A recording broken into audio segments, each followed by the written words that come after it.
At 9:00 a.m. this morning, Mike Pence walked into a federal courthouse in Washington, D.C. dark suit, leather folder, two attorneys at his side, no wave, no statement, no glance to the cameras that were waiting for him outside.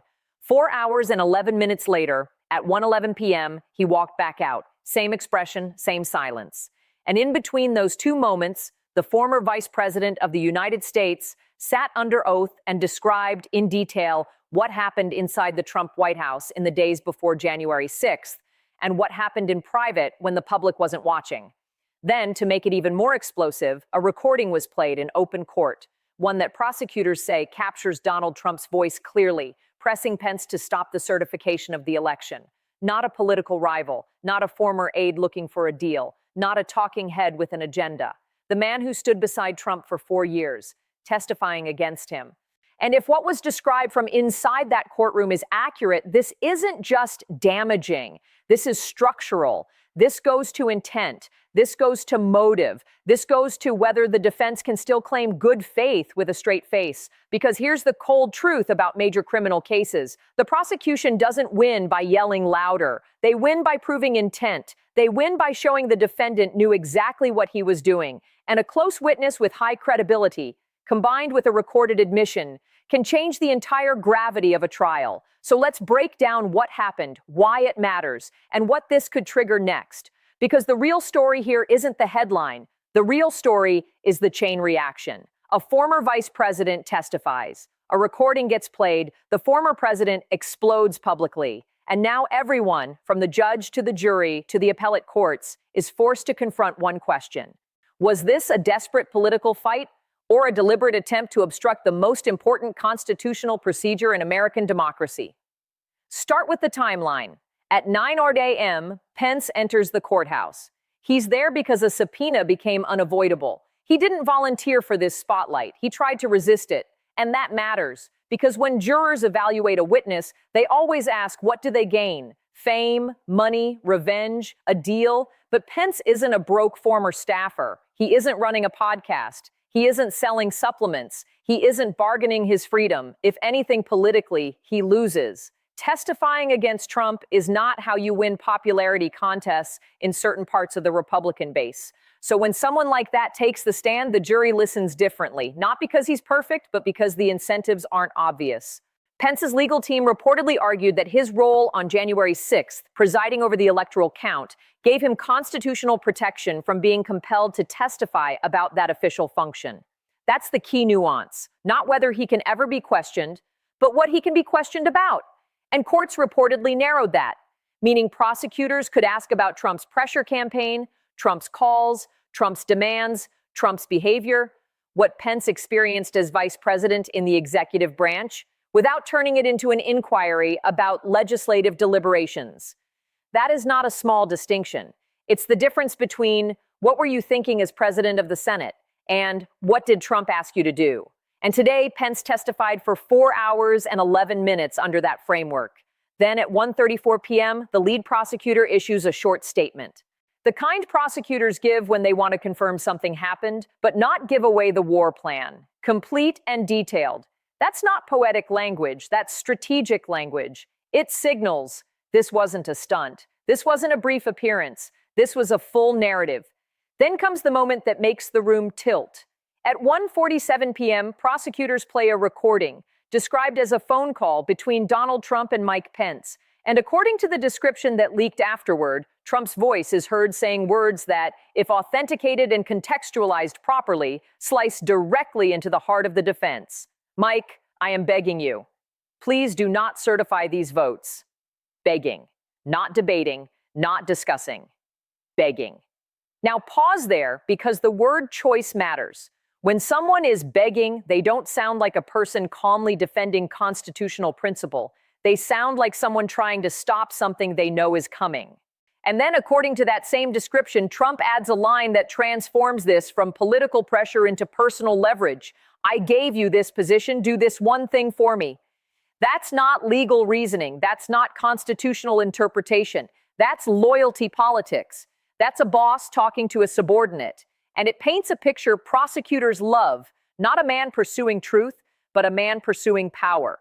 Then Pence's response, again as described, lands like a wall. I can't do what you're asking. The vice president has no power to reject or delay certification. Which brings us to the core legal issue behind January 6th. The vice president's role is ministerial, procedural, ceremonial, not sovereign.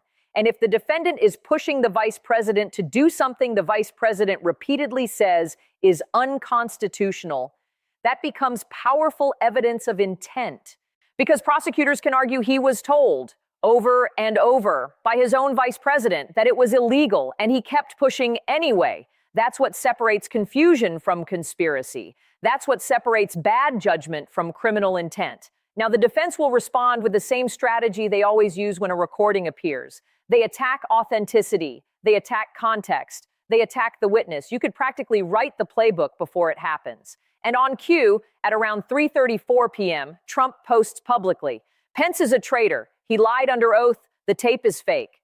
That is a predictable response, but it creates a legal problem. Because if the recording has been authenticated and accepted by the court, calling it fake isn't just a public relations tactic. It becomes a confrontation with the evidentiary process itself. And here's the trap. If the defense claims it's fake, they may have to put real forensic arguments on the table. Not vibes, not slogans, actual expert testimony, chain of custody, metadata, voice analysis, device origin, who recorded it, when, how. And that can backfire because every additional layer of verification can further cement the recording's credibility in the jurors' minds. Then at 4:15 p.m., Pence's spokesperson responds. He testified truthfully. He fulfilled his oath, just as he did on January 6th. That statement is designed to do one thing: frame Pence not as a political actor, but as a constitutional actor. And that framing is important because this case, at its core, isn't just about what happened. It's about why it happened. The prosecution's mission is to show intent, that Trump knowingly attempted to obstruct an official proceeding. The defense's mission is to create doubt around intent, that Trump genuinely believed the election was stolen and acted in good faith.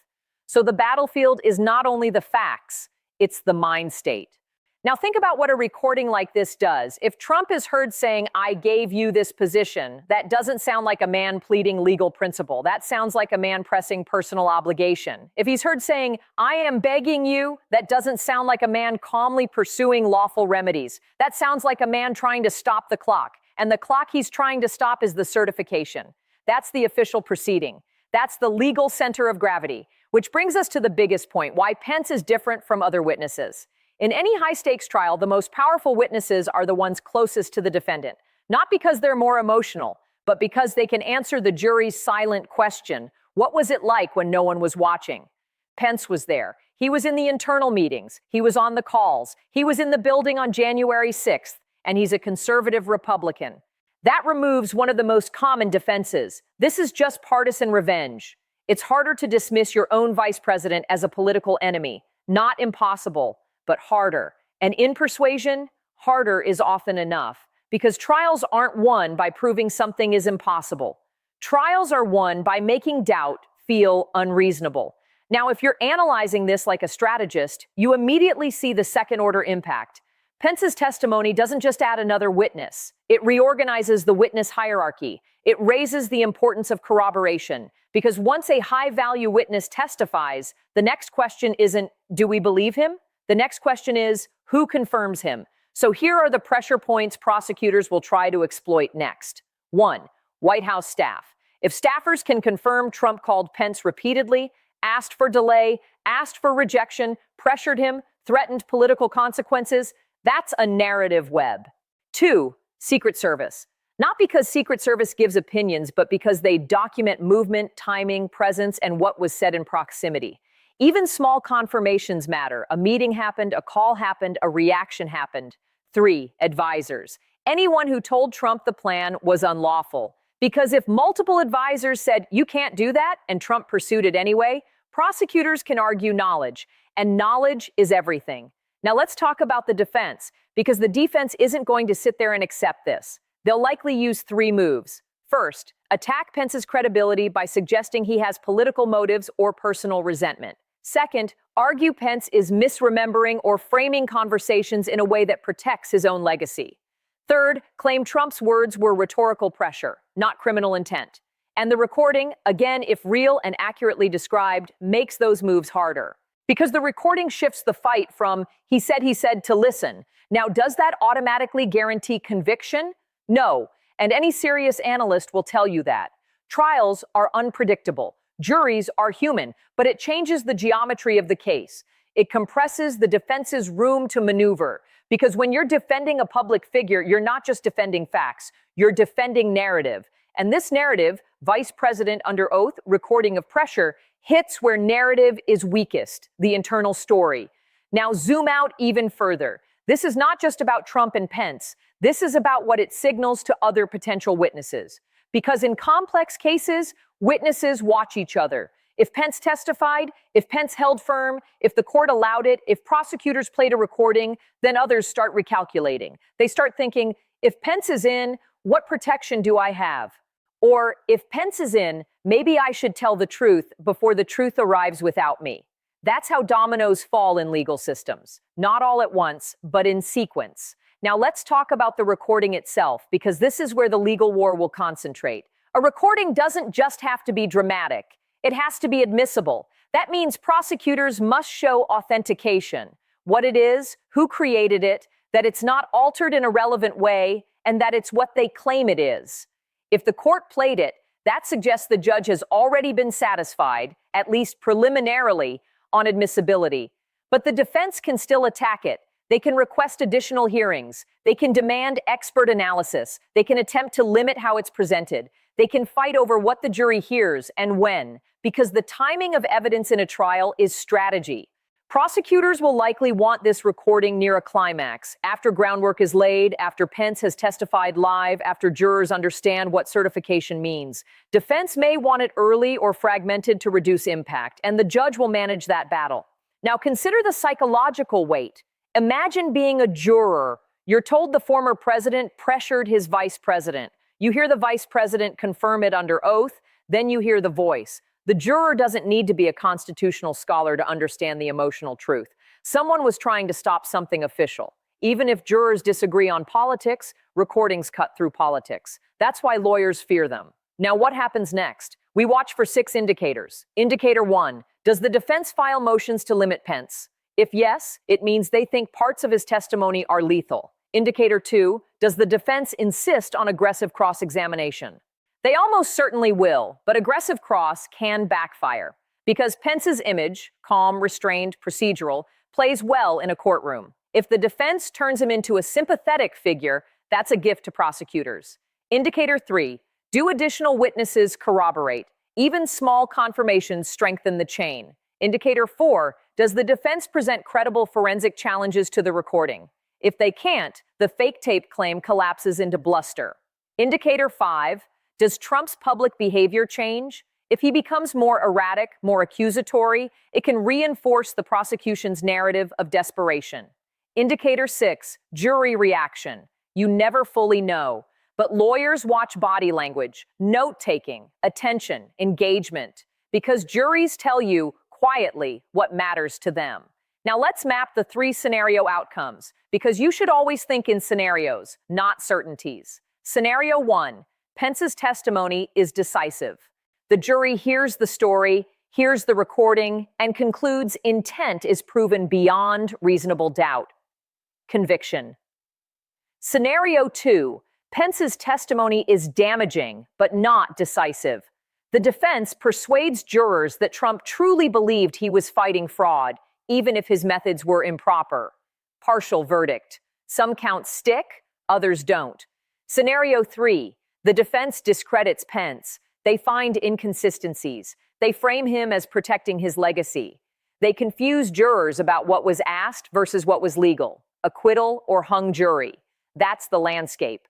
But here's what is undeniable. Pence's involvement changes the trial's center, because Pence is not a distant observer. He's not a peripheral voice. He's a direct line into Trump's pressure campaign. Now, one more layer.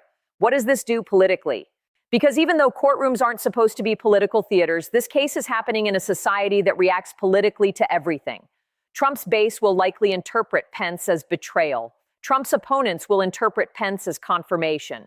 Independents, often the true swing audience, may interpret this as the moment the narrative becomes harder to deny.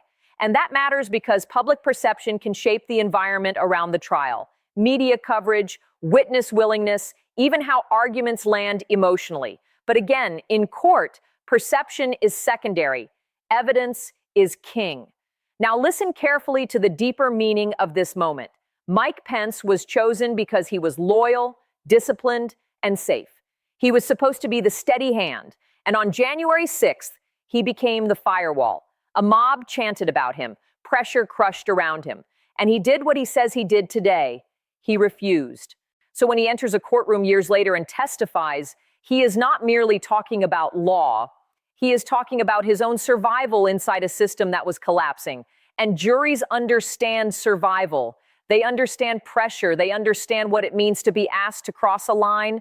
Now the prosecution will aim to show that Trump wasn't merely venting, he was building a strategy, repeated calls, repeated pressure, a request for delay or rejection, a claim of loyalty, a claim of personal debt. And then the culmination, certification day. If that arc is proven, the case becomes clearer. If that arc is blurred, the defense gains oxygen. That's why this is so big. And that's why this 4-hour testimony, combined with a recording, may be one of the most consequential evidentiary moments of the entire prosecution. So here's what we know at this point, based on the publicly described sequence. Pence testified for 4 hours and 11 minutes. A recording was played in open court. That recording allegedly captures Trump pressing Pence not to certify. Trump publicly attacked Pence and called the tape fake. Pence publicly reaffirmed he testified truthfully. And legal observers are already calling this one of the most significant witness moments in any Trump-related case. Now the question becomes, what happens when Pence appears live at trial? Because today may have been testimony in a specific procedural context. Trial testimony is different. Trial testimony is a performance under rules, in front of jurors, with cross-examination designed to break rhythm. And the recording will not just be played, it will be argued. Each side will try to frame it. The prosecution will say, this is intent. The defense will say, this is emotion. The prosecution will say, this is pressure to obstruct. The defense will say, this is persuasion within a political dispute.